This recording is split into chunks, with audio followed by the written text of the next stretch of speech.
Merci Valérie, nous vous retrouvons à 17 h et nous recevons maintenant Alexandre Sagakian. Bonjour. Bonjour.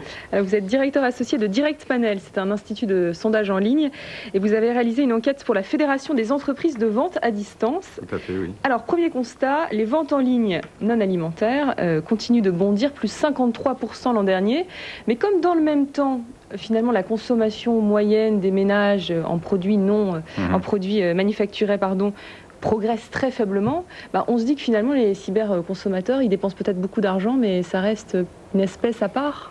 C'est une espèce à part, mais qui progresse effectivement beaucoup. On l'a vu, plus 53% de croissance sur le e-commerce, notamment à Noël où on a eu plus 63%. Donc c'est une période, j'allais dire, sur laquelle il y a beaucoup de nouveaux acheteurs en ligne qui vont franchir le pas et acheter. C'est-à-dire des gens qui, pour l'instant, n'achetaient pas. Absolument. Sur C'est-à-dire Internet. sur l'ensemble des acheteurs de novembre-décembre, il y en a quand même pratiquement 20% qui sont des nouveaux acheteurs.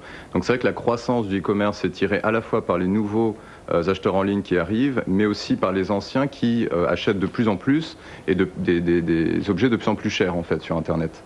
Donc c'est un double mouvement. Et alors c'est vrai que globalement, toutes ces ventes en ligne, donc la FEVAD a publié le chiffre de 6 milliards d'euros aujourd'hui. Donc la FEVAD, c'est la Fédération des entreprises de vente à distance, donc tous les canaux et notamment Internet. Et c'est vrai que le marché, il l'estime à 6 milliards et ça ne représente effectivement que 3% du commerce de détail non alimentaire. Donc ça reste peu, mais ça reste très dynamique. Quand on sait que la croissance, l'indice de consommation des ménages a augmenté de 1,4%, vous voyez 53, 1,4%. C'est donc un secteur qui est très très dynamique en ce moment. Alors vous dites à Noël, il y a environ 20% de nouveaux cyberconsommateurs. Quel a été le déclic? Pourquoi tout à coup certaines personnes qui étaient plutôt réticentes se mettent à commander sur Internet? Alors je pense qu'il y a une maturité, effectivement, il y a une confiance accrue dans les sites aujourd'hui. On a passé l'époque où il y avait un petit peu tout et n'importe quoi sur Internet.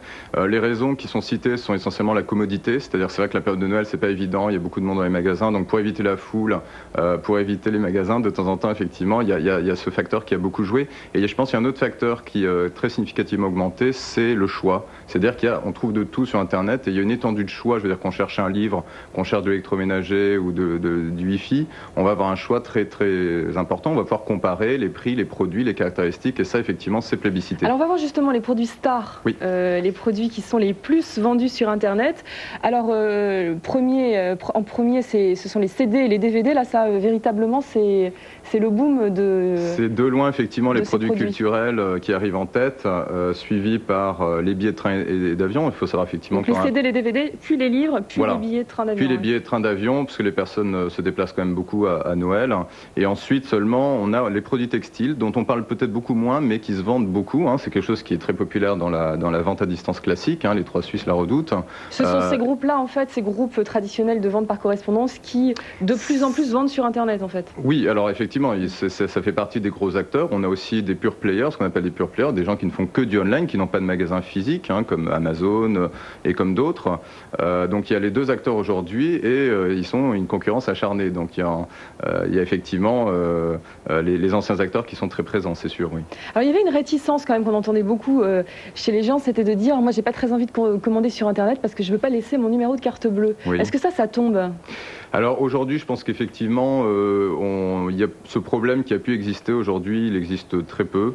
Les gens ont compris que d'abord il y avait des garanties, c'est-à-dire que si jamais il se passait quelque chose, la banque les remboursait. Donc c'est vrai qu'il y a eu un effort de communication fait dans ce sens et aujourd'hui, d'ailleurs il y a des paiements, on n'est pas obligé de payer en ligne pour acheter en ligne. On peut commander en ligne, on peut payer par d'autres moyens de plus en plus.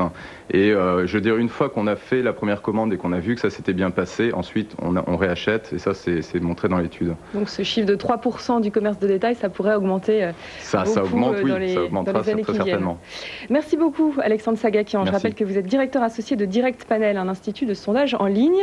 À suivre Ecom Idée, Albert Algou reçoit Patrick Rambaud qui publie L'idiot du village chez Grasset.